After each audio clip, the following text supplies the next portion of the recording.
بسم الله الرحمن الرحيم. مشاهدينا السلام عليكم ورحمة الله وبركاته، وأهلا بكم في هذه الحلقة التي نتناول فيها إعلان الرئيس الأمريكي بايدن أن الحرب العالمية الثالثة قد تندلع بسبب الغزو المحتمل لروسيا لأوكرانيا، وهذا الكلام صحيح وخطير.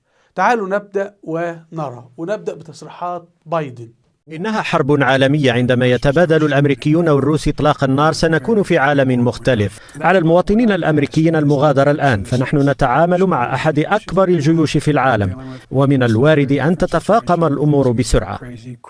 ليس حتى لإجلاء الأمريكيين. أخبرته بأن الأمريكيين خط أحمر يجب عليهم عدم تجاوزه؟ لم أكن مضطرا لأقول له ذلك، وقد تحدثت عن الأمر وهو يعرف. طبعا هذا صحيح، فعلا الحرب العالمية الثالثة ستبدأ من أوكرانيا، قد تبدأ فورا أو قد تبدأ خلال هذا العام أو بدأت تتدحرج. وطبعا الشيخ بسام جرار الذي قال إنه هيبقى في حرب في عام 2022 مبسوط طبعا يعني. هو بايدن ماذا يقول؟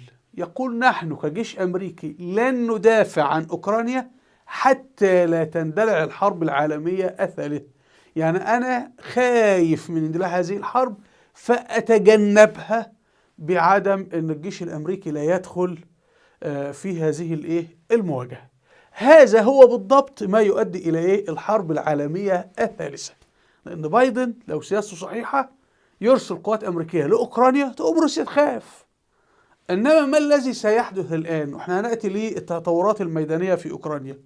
الآن بايدن قال خلاص والله روسيا عاوزة تدخل احتل أوكرانيا، اتفضلي مفيش مشكلة، نحن لن ندافع خشية أن تندلع الحرب العالمية الثالثة.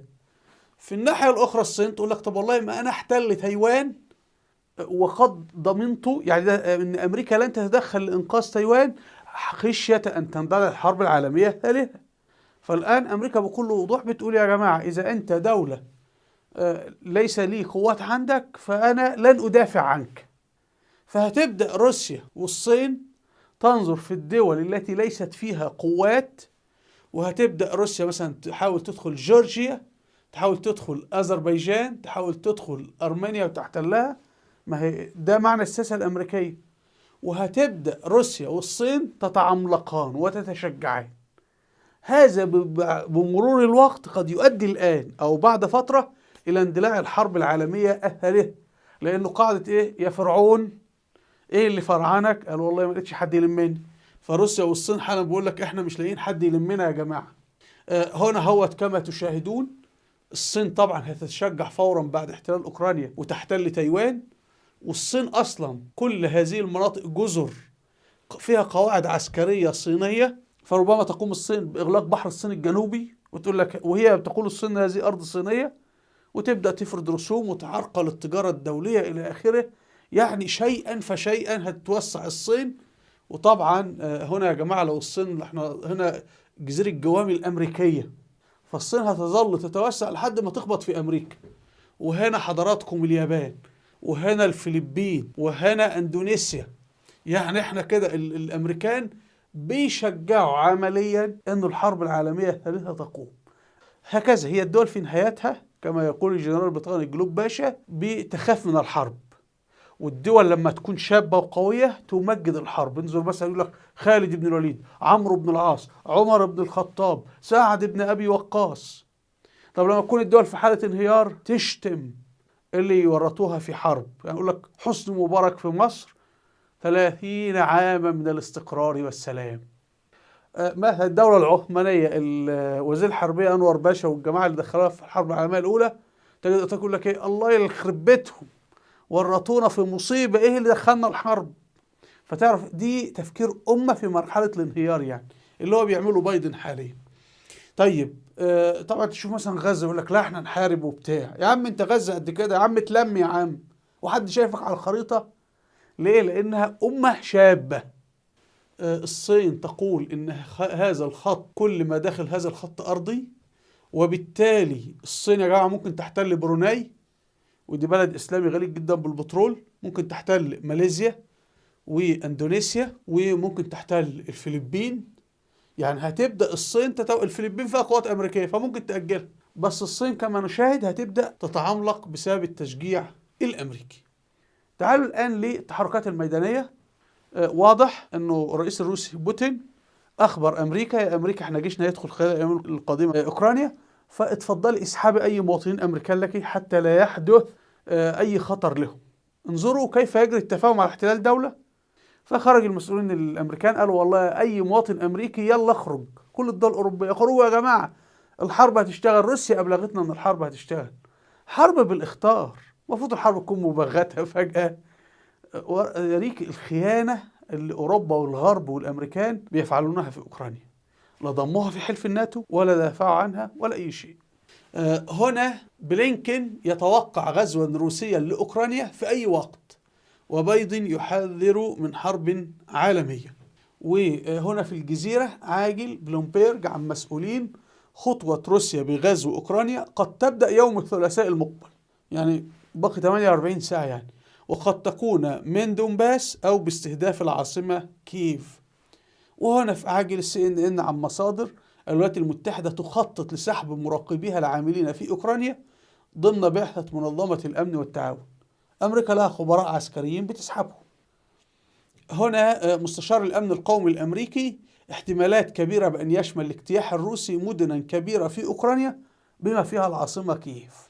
يعني يا جماعة ابتلاع أوكرانيا دي مسألة منتهية. وخلي بالكم أن روسيا لم تتشجع لاحتلال أوكرانيا إلا بعد مجيء اليسار الأمريكي للحكم بايدن، وهو نفس اللي روسيا فعلته لما كان اليسار الأمريكي في الحكم عام 2014 لما كان أوباما هو الرئيس وبايدن نائبه. روسيا تشجعت واحتلت القرم واحتلت دونباس. نفس يعني حاجة عجيبة، فيه أمر ما بين تفاهم بين اليسار الأمريكي وبين روسيا، ده اللي يتضح لنا يعني. طيب هنا أيضا عاجل رويترز عن مصادر: الولايات المتحدة ترسل أو سترسل 3000 جندي إضافي إلى بولندا خلال الأيام القادمة. طبعا بولندا في الناتو، فيعني تبع المظلة الأمريكية يعني.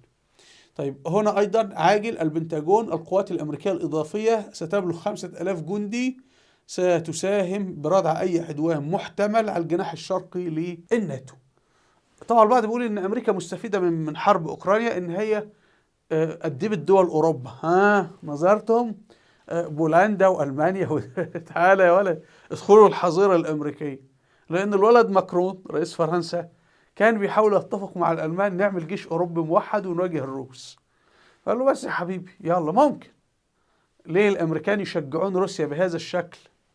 فإما أنه تخاذل أمريكي، دولة في مرحلة الشيخوخة، وإما أنه تخويف أوروبا ونشر المزيد من القوات الأمريكية في أوروبا. سيتضح.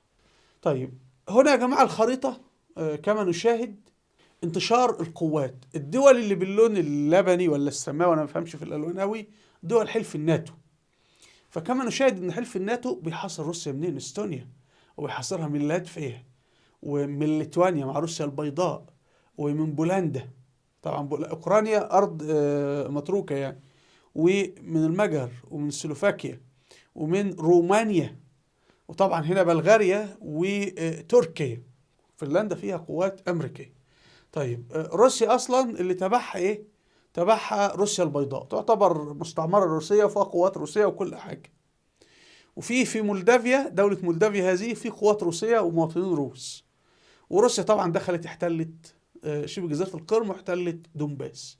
هي روسيا زي ما انت شايف كده في الخريطة حضرتك، روسيا خلاص احتلت روسيا البيضاء، تبعها روسيا البيضاء. فبتقول لك والله يعني لماذا لا اكل يعني الجاتوه الحلوه اوكرانيا دي وموقعها ممتاز، ادخل احتل اوكرانيا، هوصل الى حدود رومانيا وهوصل الى حدود بولندا، وهكون ملاصقه للشمال لتركيا. طبعا ده خطر على تركيا على فكره، يعني اوكرانيا دوله عازله. انت لما تنظر الخريطه هتجد ان اوكرانيا هي دوله كبيره عازله بين جنوب اوروبا وبين روسيا، فخطر على الامن القومي الاوروبي يعني. طبعا هنا شاهد جورجيا الغلبانة برضو المسكينة، ممكن روسيا تقوم باحتلالها، وهي احتلت أبخازيا بالفعل، إقليم في جورجيا. هنا في يني شفق، صحيفة يني شفق التركية: أوكرانيا تتهم روسيا بإغلاق بحر أزوف ومضيق كريتش. هنا يا جماعة بحر أزوف، هذا البحر الأسود، السفن بتأتي هنا وبتتجه، ده المضيق ده اسمه كريتش، والمضيق ده ضحل جدا، يعني حتى روسيا عامله كوبري فوقه لان روسيا احتلت جزيره القرم اهي. وبعدين السفن بتعدي ده اسمه بحر ازوف، هو بحر اوكراني، روسيا احتلت شرقه واحتلت القرم، فمفروض يعني لكن موانئ لشرق اوكرانيا، فروسيا اغلقته. لماذا؟ الجيش الروسي يريد انه يعمل انزال من يعني يهجم من شبه جزيره القرم ويهجم من شرق اوكرانيا، وعاوز يهجم من روسيا البيضاء على كييف، العاصمه كييف هنا. وكما تشاهدون ان فيه نهر، في ادي نهر اهو، النهر ده بيقسم اوكرانيا الى شرق وغرب، وفي طبعا مستنقعات كثيره. غدا نتناول هذا الموضوع. ارجو مشاهدينا ان تكون الصوره قد وضحت. وفي الختام ارجو منكم الاستماع الى كتاب اسباب انهيار الامبراطوريات للجنرال البريطاني جلوب باشا، هنفهم فيه العقليات التي تدور الآن. وأمريكا في مرحلة الانهيار، أو دي دولة في حالة شيخوخة، روسيا وأمريكا يعني.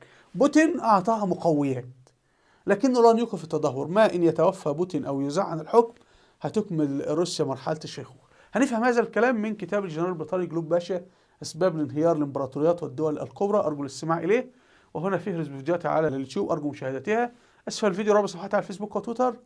هنا قائمة بالفيديوهات الوثائقية التاريخية، أرجو أن تشاهدوها لأئمتها في مجال التاريخ. أرجو منكم الاشتراك في القناة بالضغط على هذا الزر. وإلى اللقاء، والسلام عليكم ورحمة الله وبركاته.